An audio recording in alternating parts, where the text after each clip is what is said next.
Le dessein de Dieu est que nous soyons l'expression vivante de sa nature et marquée par son caractère et sa mentalité. Car Dieu est totalement différent de nous, comme il exprime par ses paroles, « Mes pensées ne sont pas vos pensées » Ésaïe 55, 8. Jésus n'agissait jamais à la manière des hommes, en raison de cette haute nature qui habitait en lui. Voyez Marc 7, 31, 33 et 8, 22, 23, avec le sourd-muet et l'aveugle. Il n'acquiesça pas à leurs demandes et opéra tout autrement sur la montagne de la transfiguration. Dieu donna à Pierre, Jacques et Jean un aperçu de la gloire de Dieu, bien qu'alors ils n'étaient pas à même d'en saisir la signification spirituelle. Mais cet événement leur permit de voir cette gloire dans le Fils de Dieu et de considérer ce que sera l'issue de l'épreuve de notre foi. La montagne de la transfiguration est la manifestation de la qualité du Fils de Dieu. C'est pour arriver là que nous gémissons en nous-mêmes.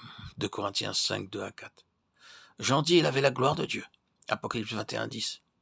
La gloire n'est pas quelque chose qui est vu, c'est quelque chose d'intérieur. C'est ce que nous possédons de Christ et qui a été implanté en nous par les voies de Dieu.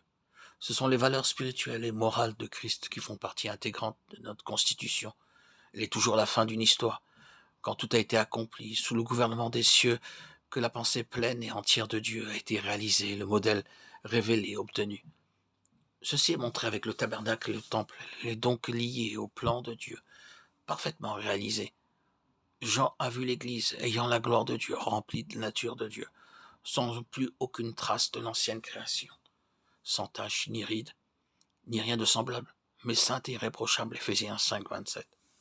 Alors que nous sommes dans ce corps, l'œuvre de la croix et du Saint-Esprit consiste à éliminer ce qui est en nous et de l'ancienne création pour que s'exprime le caractère et la mentalité du Fils de Dieu et que s'accomplisse ce que Paul déclare en 2 Corinthiens 3, 18. Et nous sommes transformés de gloire en gloire par l'Esprit du Seigneur. Ainsi Dieu, en nous faisant participants de sa nature, nous fait aussi participants de sa gloire. 1 Pierre 5, 1. Pendant bien longtemps, nous ne savons pas ce qu'est la gloire. Nous ne comprenons pas ce mot. Nous y pensons en termes de bénédiction. Cependant, elle est et restera toujours le quotient d'une histoire spirituelle, faite d'épreuves et de sombres vallées où tout s'obscurcit et où l'on se sent bien pauvre et dépourvu. Oui, nous sommes appelés à descendre et à atteindre de telles profondeurs pour en remonter avec de nouvelles richesses qui jusqu'alors nous étaient cachées. C'est ainsi que les valeurs de nature de cette vie nous constituent selon lui-même et font de nous des économes pour sa maison. 1 Corinthiens 4, 1, 2.